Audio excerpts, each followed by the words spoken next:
My name is Dana Sisko, and I'm 34 years old, and I have spent most of those years being the quietest person at every family dinner and the only one who ever picked up the check. Last Saturday morning, before my coffee had even finished brewing, my sister texted me, "Wire me $7,200 for my daughter's sweet 16. Under it came the photos. A rented ballroom with string lights, a floor-length dress on a hanger, and a $700 cake shaped like a stack of designer boxes. I stared at my phone like it owed me an explanation, but the text wasn't the part that broke me. What my dad said 10 minutes later was, and what I did that night quietly by 7:30 the next morning, none of them saw coming. Welcome back to Family Hidden Fight, where the quietest woman at the table is usually the one holding the receipts. If a family that only calls when they need money sounds a little too familiar, do me a favor, drop a comment and hit subscribe because this one starts with a cake and ends with a ledger. And I need you to see every number.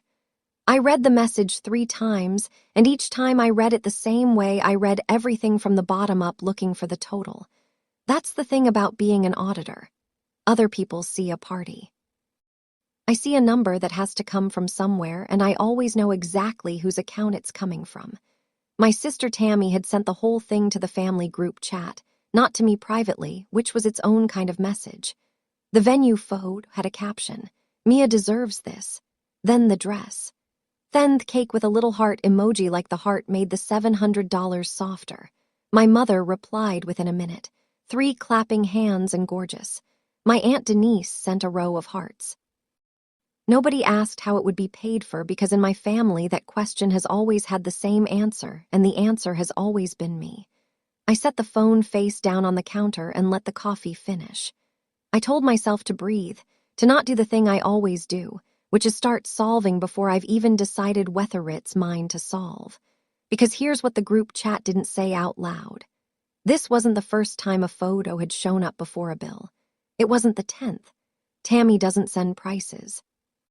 She sends pictures and lets the pictures do the asking. And by the time anyone talks about money, the deposit's already been paid. And the only question left is who's covering the rest. I pick the phone back up. $7,200 for a party for a 16-year-old. And somewhere under my ribs, a decade off-quiet math started adding itself up whether I wanted it to or not. You have to understand how a thing like this gets built because nobody hands you a bill for 10 years all at once. It comes one just this once at a time.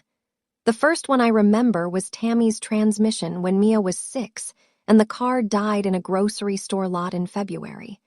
$900 just this once. Then it was a security deposit when she moved. Then a phone bill she swore she'd pay back by the 15th.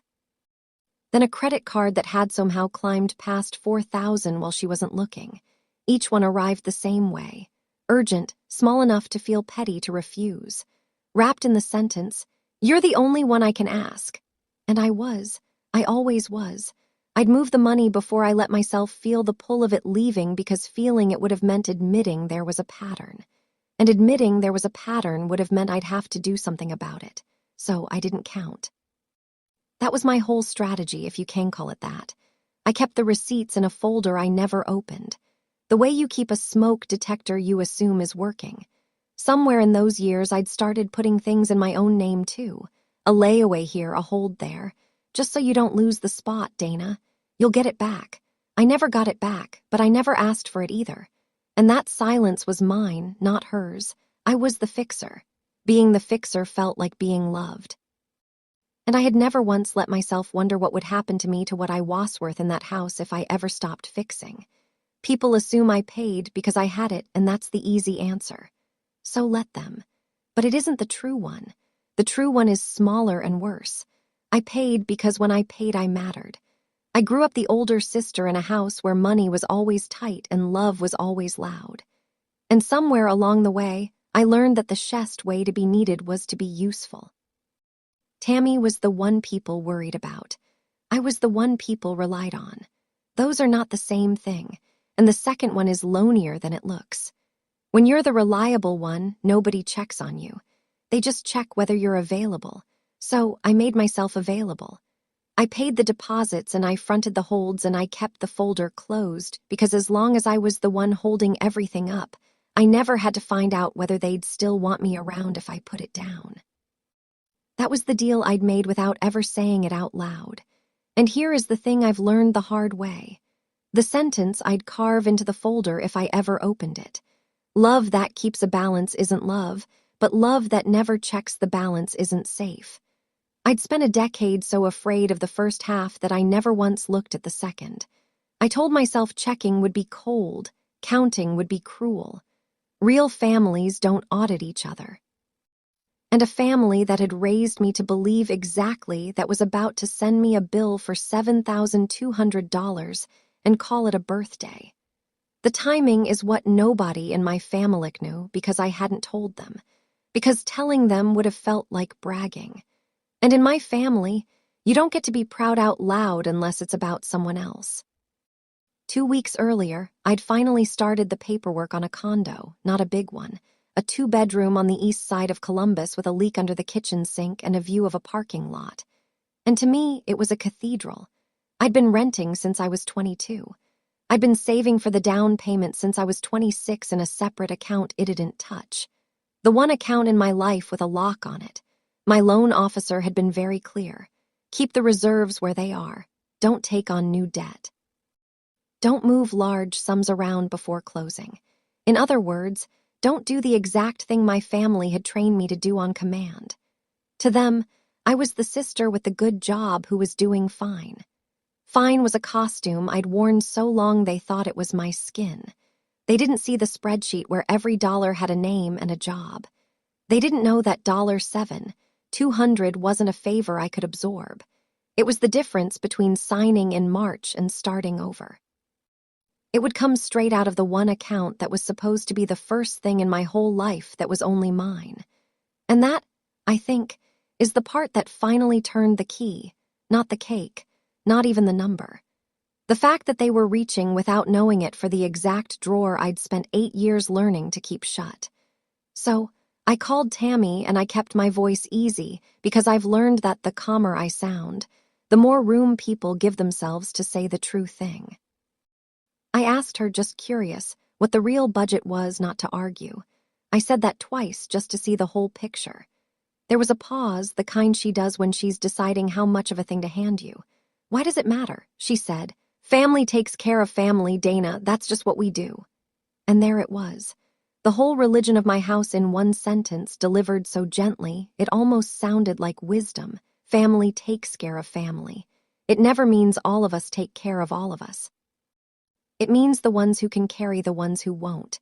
And everyone calls it love, so nobody has to call it what it is. I asked again, softer, how much is the venue? How much is the dress, what's already been put down? Tammy sighed like I was the difficult one. You already handled the venue deposit, remember? Back in the fall. So really, it's not even that much more. I sat very still. I did remember sort of the way you remember a dream that turns out to have been real. A quick favor in October. A card number read out over the phone, so Mia wouldn't lose the date. You'll pay it back, she'd said. And I'd said, sure. And then I'd close the folder like I always do. I'd forgotten it the way you forget a splinter until you press on it. Now she was pressing on it, and I realized I had no idea, none, how many other things in this family had my name quietly attached to the bottom line. I got off the phone and sat with October. It came back slowly, the way these things do once you stop refusing them. Tammy had called on a Tuesday, breathless, saying the ballroom she wanted for Mia's 16th was about to go to someone else, that the manager needed a card to hold the date or it was gone. She didn't have a card that would clear. Mom's was maxed.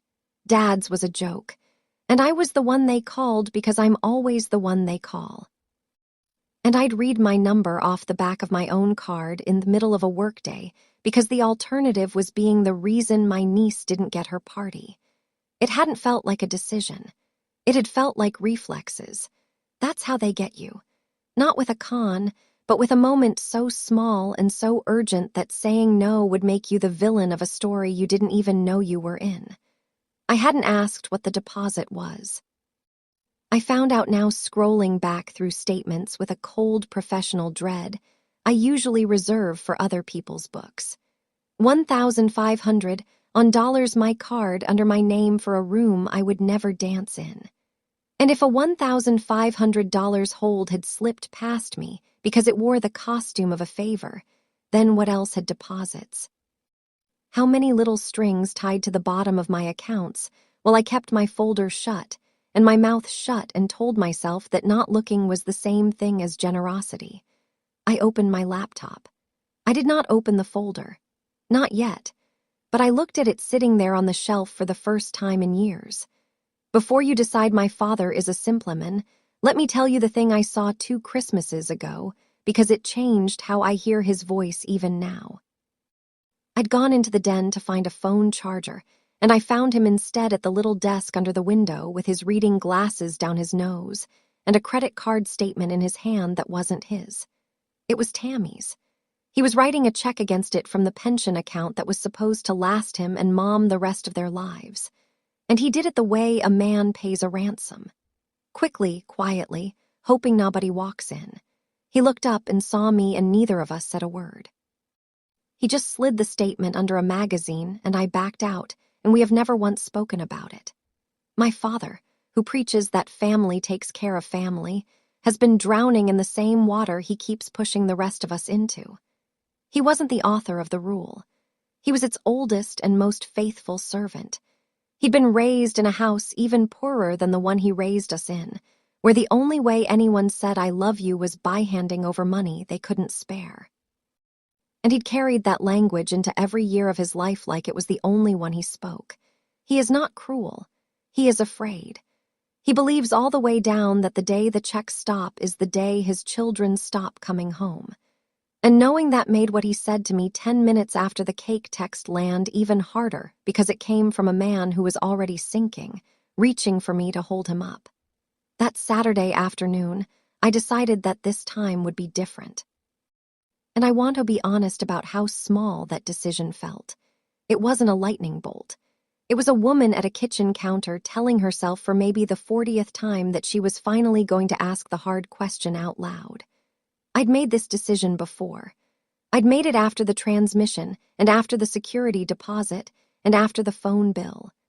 And every single time the family had found the exact soft spot under my ribs and pressed until I moved the money. But something about the cake, about the wordware, about the flat expectation of it, like I was a service, not a sister, had shifted something. I opened the group chat. I started typing. I didn't type no because I'd learned no just starts a fight you lose slowly. I typed a question instead. I asked to see the full budget itemized before anyone talked about who was paying what. Reasonable, the kind of thing I'd say to a client, the kind of thing any adult should be able to say to another adult without the ground opening up. And then I sat there with my thumb hovering over the little blue arrow, and I felt the whole architecture of my life lean against that button. Send it and I stopped being the reliable one. Send it and I find out at last whether they love me or just my availability. My thumb hung there for a long time. Outside, a neighbor's dog barked at nothing. My coffee went cold and then I pressed it and the message went out to all of them at once. And I set the phone down and waited for the house. I grew up into answer. For about 4 minutes, nothing happened. And those 4 minutes were the longest quiet my family has ever given me. Then the typing bubbles started and stopped and started again.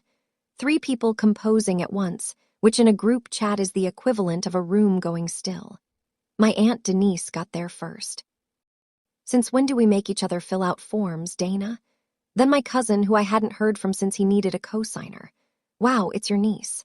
Then Mom, the peacemaker, threading the needle the way she always does. I'm sure Dana didn't mean it like that, but I had meant it like that. That was the whole problem. I'd asked one normal question, and the family had reacted like I'd stood up at a funeral and demanded to see the will. Nobody answered the question. You'll notice, nobody sent a budget. In my family, a request for a number is never met with a number.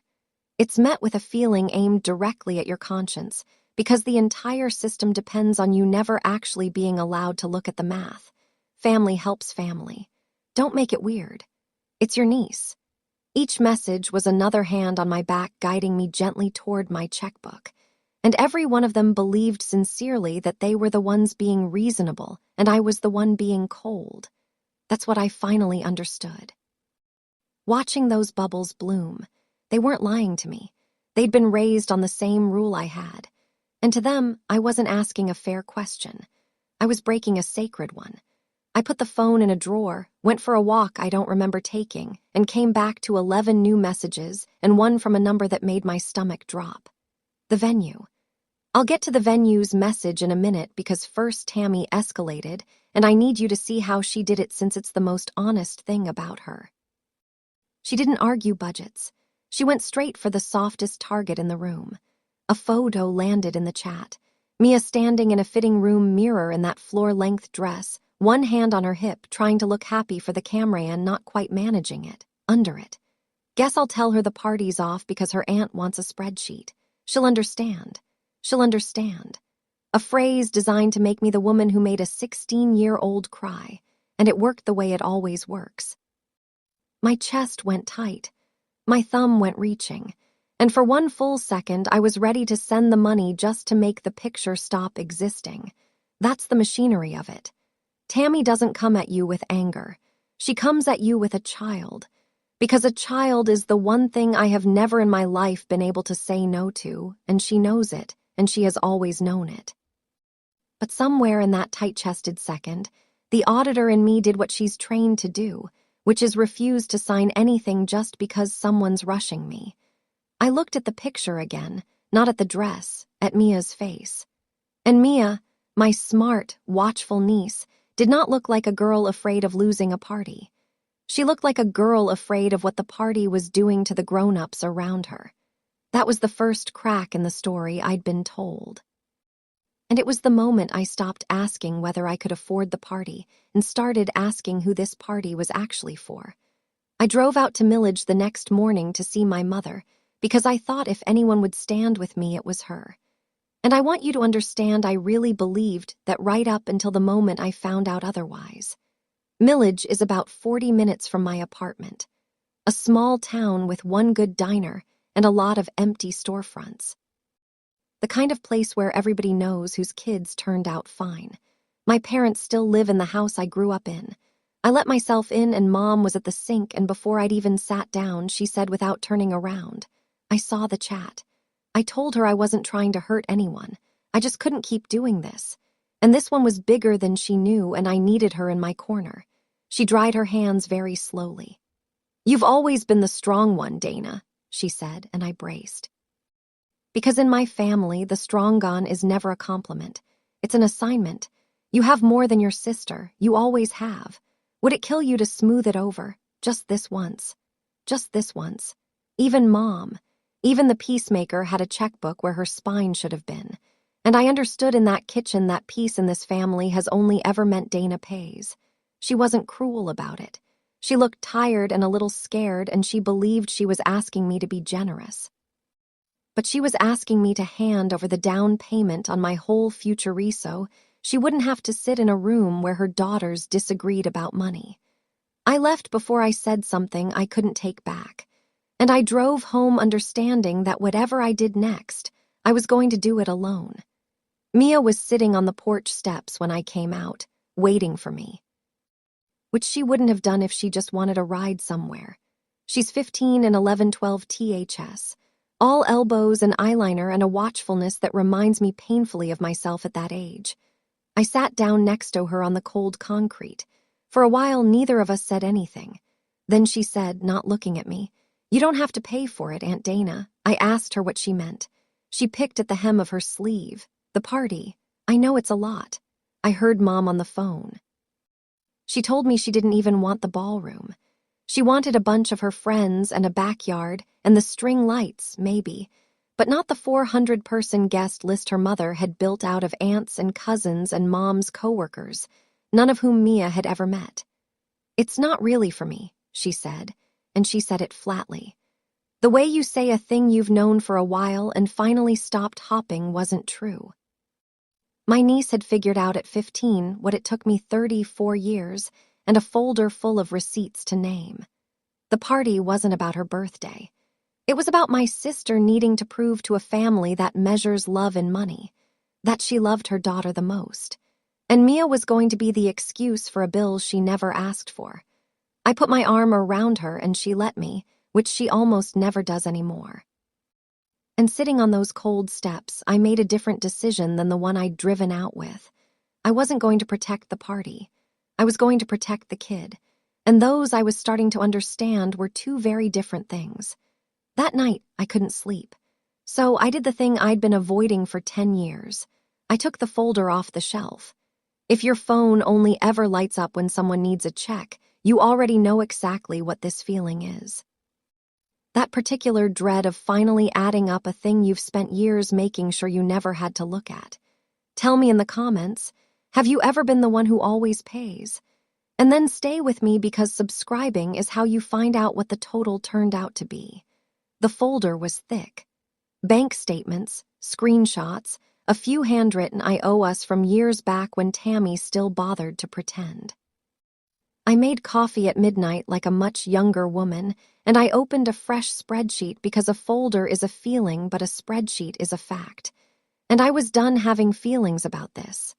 Column A the date, column B what it was for. Column C the amount, column D paid back, and column D was going to be very lonely. I started at the transmission February 8 years back $900, and I worked forward one line at a time, refusing to let myself round, refusing to let myself soften a single figure. The security deposit, the phone bills, plural, the credit card check I'd written the summer Mia broke her arm, the loan for the car that became a different car, the venue hold in October. Line after line after line, each one small, each one wrapped in the same urgent kindness, each one closing my folder a little tighter. Around 1:00 in the morning, I stopped typing and just looked at the running total in the corner of the screen. And for a long moment, I could not make my hand move to scroll down and see the rest. The number, when I finally let myself see all of it, was $41,000. $41,360 over 10 years and change. Not $1 off it. In column D, I sat in the blue light of the screen, and I did not cry because crying was a feeling, and I'd retired those for the night. I just looked at it. $41,000 is a used car paid in cash. It's 2 years of a kid's college.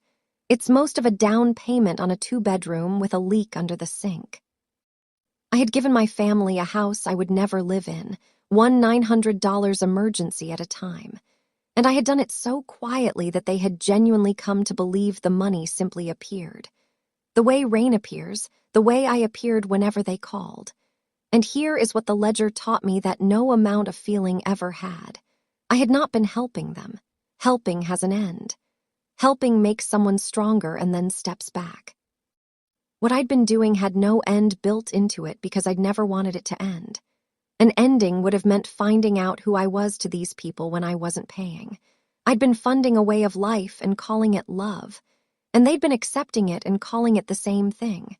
And the word had covered for both of us for a decade. Love that keeps a balance isn't love, but love that never checks the balance isn't safe. I finally understood the whole sentence. Standing in my kitchen at 1:00 in the morning, looking at the safest number I'd ever been afraid of. And I knew the way you know a diagnosis is right even before the doctor finishes the word, that the question was no longer whether I could keep paying. The question was what I was going to do with $41,000 worth off proof. There was one more thing the spreadsheet showed me, and it was the thing that changed everything from a grief into a plan. As I'd rebuilt the last year line by line, I'd had to pull up the actual contracts to get the amounts right. And that's when I saw whose name was on them. The venue hold 1,500 was on my card in my name under a confirmation number that ended in my initials because I'd read it out myself. But it wasn't only the venue, the cake. Tammy had put a deposit down at a bakery in October. And when the first card declined, she'd texted me in a panic and I'd given her mine just for the hold. $300 my card. And the $400 dress in the fitting room photo was on a layaway plan at a boutique. And the plan was in my name, too. Because of course it was. Because you have better credit, Dana. They'll approve you. I sat back in my chair. For 10 years, I had felt like the family's wallet, passive, opened on demand, a thing that money went out of, but a wallet has no power. A signatory does, and somewhere in the fog of a decade of favors, I had become the person legally attached to the very party I was being ordered to fund. The holds were mine to place, which meant, I realized slowly, with the cold, clean feeling of a column finally balancing, that the holds were also mine to release. I hadn't just been paying for their choices. I'd been standing between them and the consequences of their choices. My name, the only thing holding the whole delusion together. And a name Yao gave without meaning to, is a name you can take back. Before I did anything drastic, I tried the reasonable thing because I need you to know I gave them a door before I ever touched a lock. The next day, I sent Tammy a real message, a calm one, the kind I'd have sent a client whose numbers didn't add up. I told her I loved her and I loved Mia, and I wanted Mia to have a good 16th. And then I offered something I thought was more than fair. Let's sit down together, I said, the two of us, and build an actual budget, something Mia would love that we could both afford.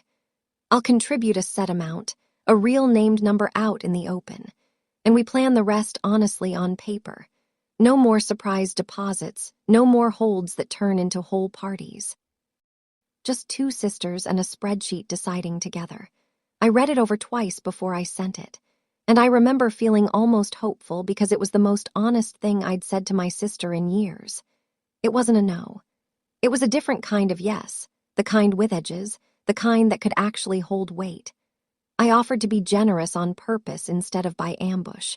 I thought maybe if she could just see that I wasn't refusing her, only refusing the fog, we could build something real out of this mess. I hit send, and then I did what I always do after I put my whole chest into something. I waited, and I told myself not to expect the worst, because for one more night, I still believed the problem was that they didn't understand me. It hadn't occurred to Mayet that they understood me perfectly, and that a budget to my family wasn't a solution. It was an insult.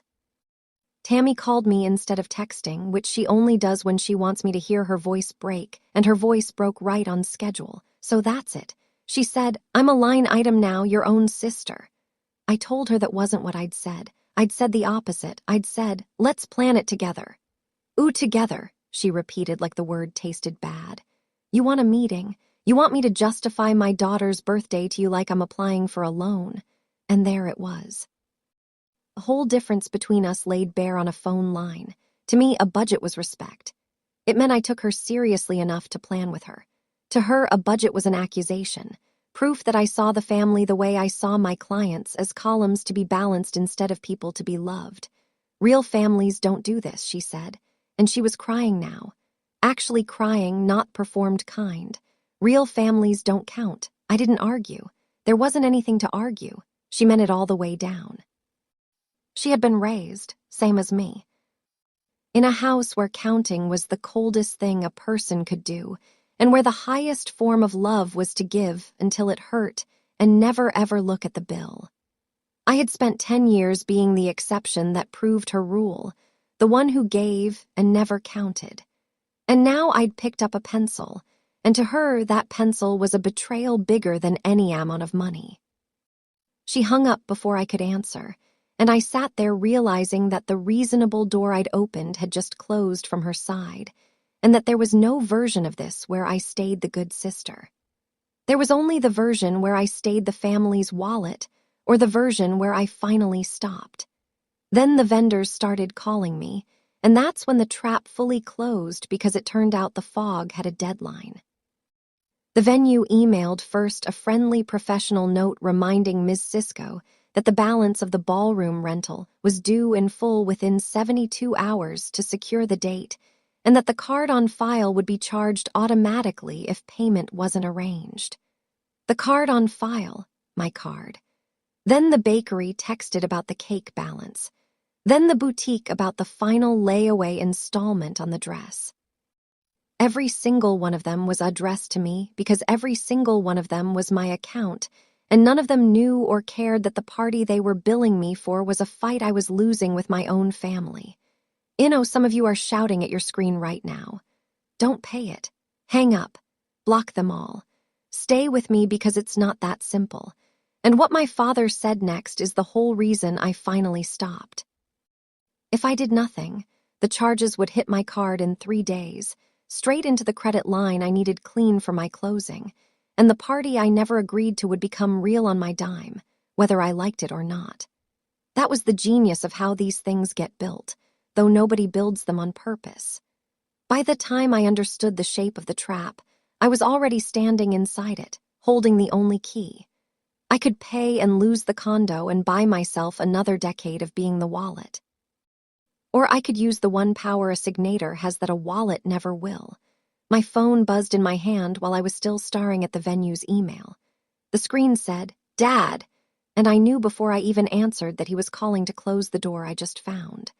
My father does not raise his voice, and that's what makes him effective.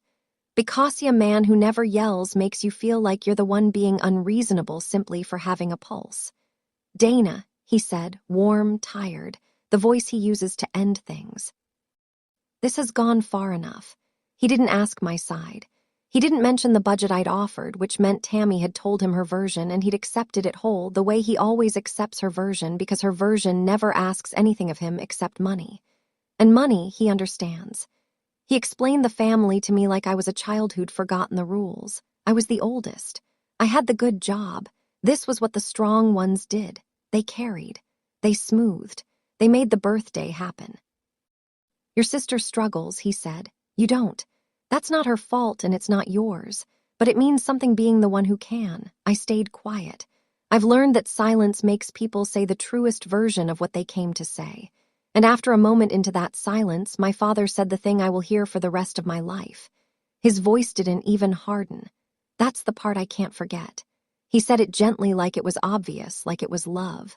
"Pay up, Dana, or you're no longer family."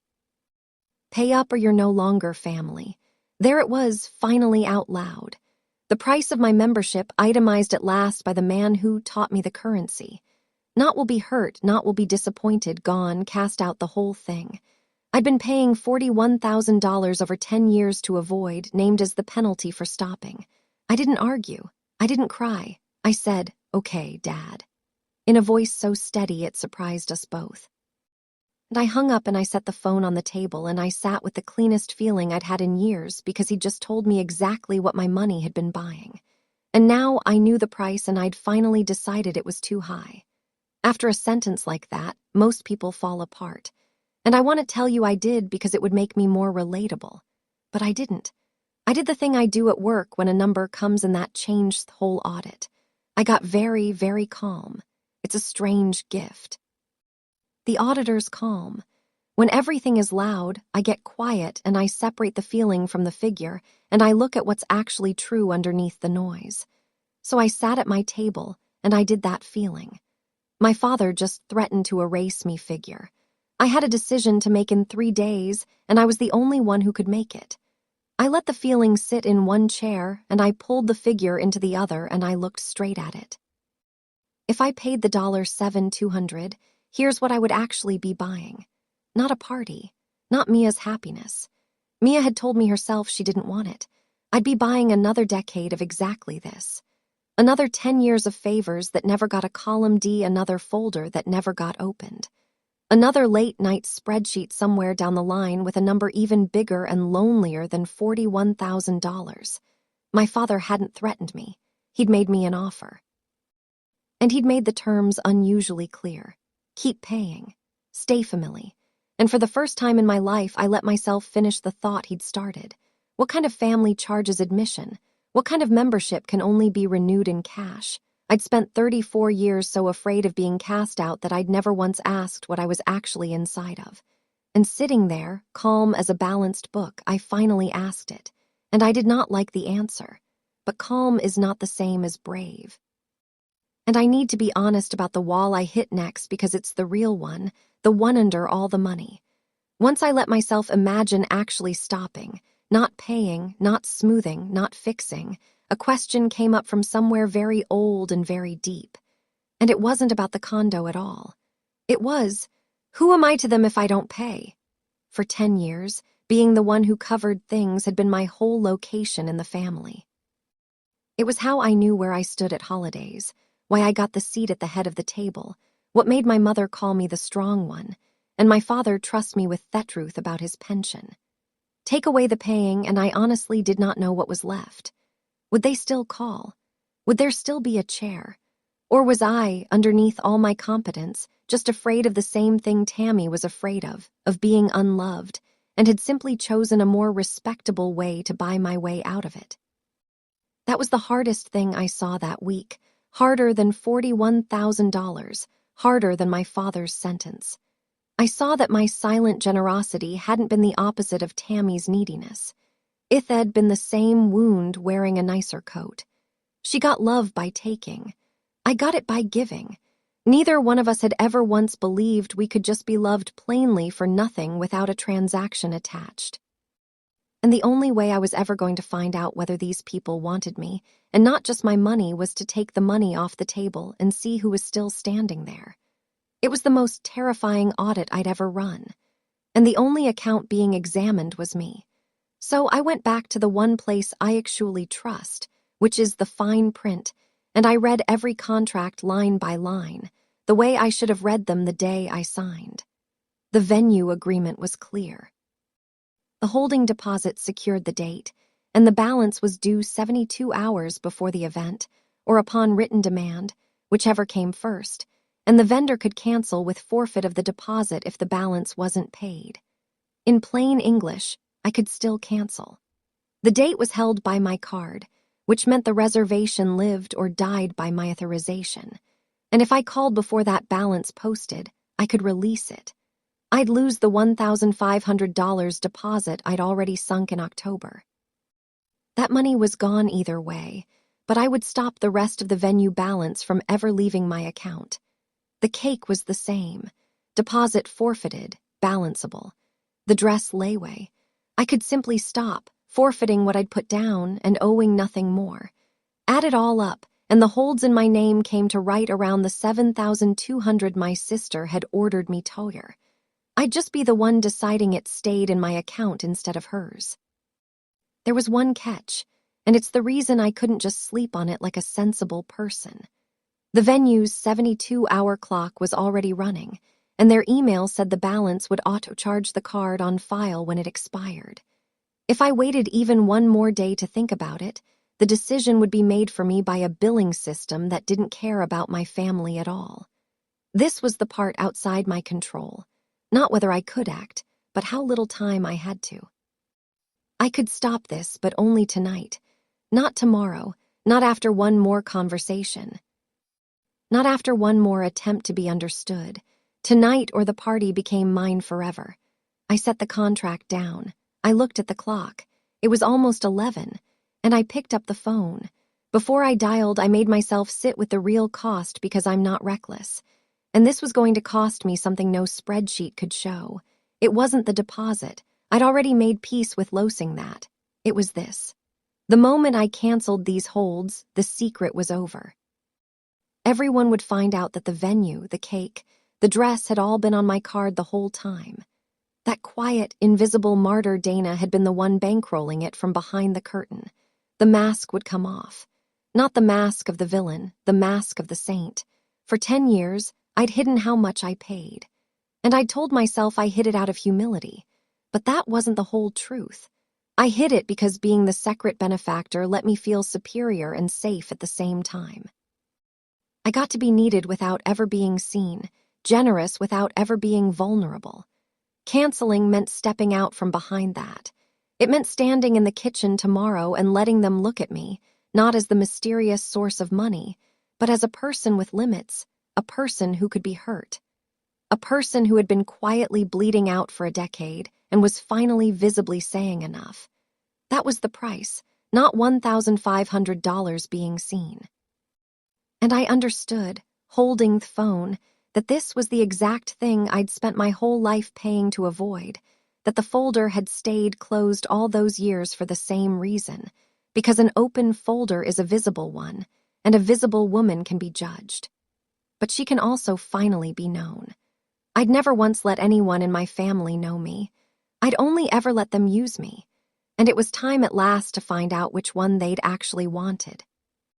At 11:04 on a Tuesday night, I called the venue's after-hours line and a bored young man named Kevin answered. And I want you to know that the biggest turning point of my life happened in a conversation with a Kevin who was clearly eating something. I gave him the confirmation number. I gave him my name, the name on the card, the name on the hold, and then I said the sentence I'd been walking toward for 10 years and $41,000. I need to cancel it all. He asked if I was sure. I said I was. He read me the terms. The deposit was non-refundable. The reservation would be released immediately. The date would go back on the open calendar. I said I understood. I authorized it. He typed for a moment and then he said, "Okay, ma'am, that's canceled. You'll get a confirmation email."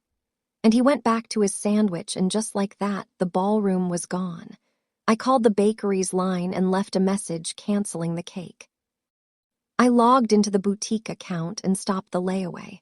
3 actions, maybe 11 minutes total, and a decade of a certain version of me ended in the time it takes to microwave dinner. I set the phone down on the table. My hand was shaking, which surprised me because inside I felt strangely, enormously still. The stillness of a thing that has finally stopped being carried. I had just lit a fire I couldn't put out in a family that would call it arson. By morning, they would all know there was no more smoothing this, no more fixing, no more quiet. The folder was open now, and it was open in front of everyone. And for the first time in my adult life, I had no urge whatsoever to close it. I did one more thing before I let myself sleep, and it was the calmest, coldest, kindest thing I've ever typed.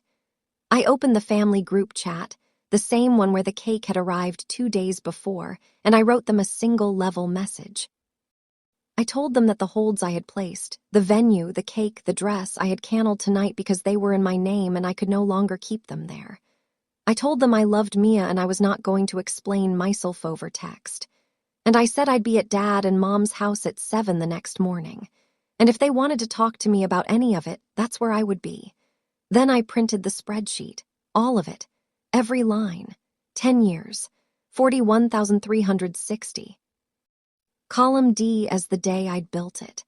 I put the pages in a plain Mantle folder, the same folder actually that I'd finally emptied, and I set it by my keys so I wouldn't forget it in the morning, though there was no chance I'd forget it. I wasn't bringing it to shame anyone. I want to be clear about that because it matters. I was bringing it because I was done being the only person in the family who knew the truth. For a decade, I'd protected them from a number. Tomorrow, I was going to set that number on their kitchen table and let it be as true for them as it had always been for me. I turned off the light. I did not sleep much, and somewhere out in Millage, a venue's automated system was already sending a cancellation notice that would land in my sister's inbox at exactly Thurong or exactly the right time. By 7:30 the next morning, they would all know. I got to my parents' house at 6:50 because I have never once been late to anything. And I sat in the driveway drinking gas station coffee and watching the kitchen light come on. Tammy's car was already there. Of course it was. She'd have driven over the second she got my message to strategize with Dad to get ahead of me the way she always does. I gave myself 1 more minute in the car. Then I picked up the folder and I walked in. And I had barely gotten the door closed behind me when Tammy's phone lit up on the kitchen table. Screen up, and I watched all of us read it at the same time. An email, subject line, "Your reservation has been canceled." The timestamp said 7:28. Tammy grabbed the phone. Her face did something I'd never seen it do. A whole weather system of confusion and dawning horror crossing it in about 2 seconds. "What is this?" she said. Not really a question. The venue canceled. It says the reservation's been released. She looked up at me and Dad looked up from his coffee and Mom froze at the counter with a dish towel in her hands. And for one long suspended moment, the whole kitchen held still while the truth arrived on a 7:30 time stamp exactly the way I'd known it would. Dana, my father said very slowly. What did you do? I set my keys down. I set the folder on the table, unopened, squared to the edge, the way I square everything. And I said in the calced voice I own, I canceled the holds that were in my name. All of them last night. The kitchen erupted. But I want you to notice something about that moment because I noticed it even as it was happening. I was the only person in that room who wasn't afraid. For once, for the first time in my life in that house, I already knew every number on the table, and they were only just finding out there had been a table at all. Tammy came at me first, and she came the way she always does, loud and wet and certain, and I let her. You ruined it, she shouted. You waited until the last second and you ruined your niece's birthday to make some kind of point because you're bitter. Because you're alone. Because you can't stand to see anybody happy. My father stood up. That's enough, both of you. But he was looking at me when he said it, not her. And I understood that in this kitchen, both of you has only ever meant me. Mom was already crying, saying my name like a plea. Dana, honey, we can fix this. We can still fix this. And that word fix in my mother's mouth was the last little push I needed because I knew exactly who we can fix this meant. It meant me. It always meant me. I did not raise my voice. I have never once in my life raised my voice in that house. And I wasn't going to start on the morning I finally stopped being afraid of it. I waited until the noise ran out of gas, until Tammy was breathing hard and Dad was red-faced and Mom had one hand pressed to her mouth. And then I put 2 fingers on the manila folder and I slid it to the center of the table. Before Inion says another word about fixing, I said, I want everyone to see what we've actually been fixing for 10 years. Nobody touched it, so I opened it myself. I turned it around so they could read it right side up, and I laid the pages out flat.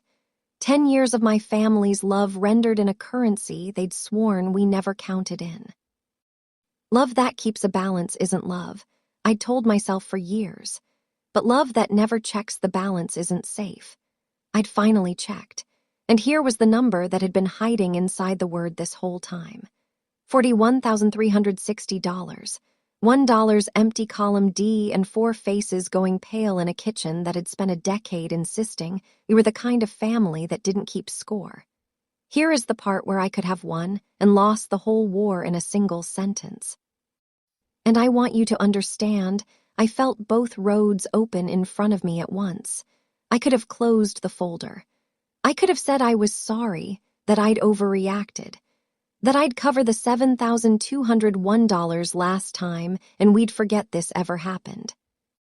And the relief in that kitchen would have been instant, and I'd have gotten to keep my chair and my title and my father's approval, and I'd have walked out still the strong one, still the good daughter, still the wallet. That road was right there. It would have cost me everything real and given me back everything comfortable. I didn't take it. Instead, I looked at my sister, whose face was wrecked, and I said the truest thing I know. Tammy, I paid for all of it. The venue, the cake, the dress. Those were on my card in my name this whole time. And every line on these pages is me, too. I'm not showing you this to hurt you. I'm showing you because I love you too much to keep lying to you about what I've been doing. My father made a sound like he wanted to speak, and I kept going. Still quiet, still steady. And I'm not canceling because I stopped loving Mia, I said. I'm canceling because I finally started. That was the sentence that cost me. I watched it land on all of them. My mother's face crumpling, my father turning away, Tammy's mouth opening with no sound in it, and worst of all, Mia, who had come down the stairs at some point and was standing in the doorway hearing all of it, her eyes filling. And I did not take it back. That was the choice, not the cancellation, the not taking it back. Every cell in my body, 34 years of training, screamed at me to soften it, to fix their faces, to make the pain stop the way I always make thepping stop. And I stood there and let them hurt because the alternative was to keep us all sick and call it peace. I won, and I felt every ounce of what it cost. When I finally spoke again, it wasn't to apologize and it wasn't to twist the knife. It was to draw the line I should have drawn 10 years and $41,000 ago. I'm not doing this anymore, I said. No more surprise deposits. No more holds in my name. No more finding out I paid for something after I've already paid for it. I looked at Tammy, But I'm not walking away from you either. If you want, you and I can sit down. Really sit down and build something for Mia we can both afford. I'll put in a real number on the table where you can see it. Not under it. Never under it again." Tammy didn't answer. She was still too far inside her own hurt to hear that I was offering her something better than money, which is the truth, and a version of me that would actually last. My father walked out the back door and let it slap shut behind him.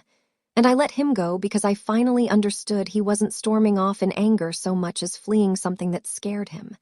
A daughter he could no longer buy peace from in a language he'd never learned any other way to speak. My mother sat down heavily and put her face in her hands. It was not a happy ending. I want to be honest about that. Nobody hugged me. Nobody said I was right. I had walked into that kitchen and set down a truth, and the truth had done what truth does, which is not comfort, but clear. And as I stood there in the wreckage of a morning I'd chosen, I felt something I had genuinely never felt in that house in 34 years. I felt like I was standing in it as myself. Not as the wallet, not as the fixer, not as the strong one, just Dana. Finally and expensively just me. The weeks after were quieter than I expected and lonelier, and I won't pretend they weren't. My father didn't call for a month, and when he finally did, it was about something else entirely, and neither of us mentioned the kitchen, which is the closest thing to a trucimen like my father know how to offer. 2 of my aunts stopped speaking to me altogether. The family telegraph had done its work, and I was in certain living rooms now the daughter who abandoned her family over money. I let them think it. I've learned you cannot correct a story in a house that needs you to be the villain. But here is what else was true. My savings sat exactly where they were supposed to, untouched, whole. My loan closed in March. I signed the papers on the 2-bedroom with Thelik under the sink and the view of the parking lot, and I stood in the empty living room afterward and cried finally, not from grief, but from the strange vertigo of a future that was actually mine. Tammy scaled the party down to a backyard in string lights and about 30 of Mia's actual friends. And by every account, it was the best night of that kid's whole year. She didn't invite me. That's a wound I'm still letting heal at its own speed. But Mia texted me a photo from it. Just the 2 of us weren't in it. Just her and her friends under the lights laughing. And the caption said, "Wish you were here." I hadn't paid for a single thing at that party. And it was without question the most love my family had ever managed to make out of the least money, which was I was beginning to understand the entire point. I'd spent $41,000 never quite learning. The text that told me it had all been worth it came 4 months later from Mia. She'd gotten a part-time job at the movie theater, and she'd opened a savings account, her first, and she wanted to know, could Aunt Dana show her how to make one of those spreadsheets because there was a school trip she was trying to plan, and she wanted to figure out the real number before she asked her mom for anything. I read that text standing in my own kitchen, in my own condo, and I had to sit down on the floor because that was the whole thing. That was the chain breaking one link early enough to matter. Mia was going to grow up knowing that love and a budget are not enemies, that you can look straight at a number and still be generous, still be kind, still be family, that checking the balance is not the opposite of love. It's what love does when it plans to stick around. Tammy called that same week, and for the first time in longer than I can remember, it wasn't about money at all. It was just my sister saying she'd been thinking about me. We're not fixed. You may never be all the way fixed, but love that keeps a balance isn't love. And love that never checks balance isn't safe. I finally know how to hold both. And so, God willing, will Mia. If you've ever been the family ATM, the one who always pays, the one they only call when the card declines, then you already know the truth. It took me $41,000 to learn. The text, the cake, the ultimatum, the one call at midnight. Sometimes the most loving word in the whole language is no. If this story reached something in you, share it with the person who needs to hear it. Tell me in the comments about the last time you finally said no. And subscribe to Family Hidden Fight so you never miss the next one.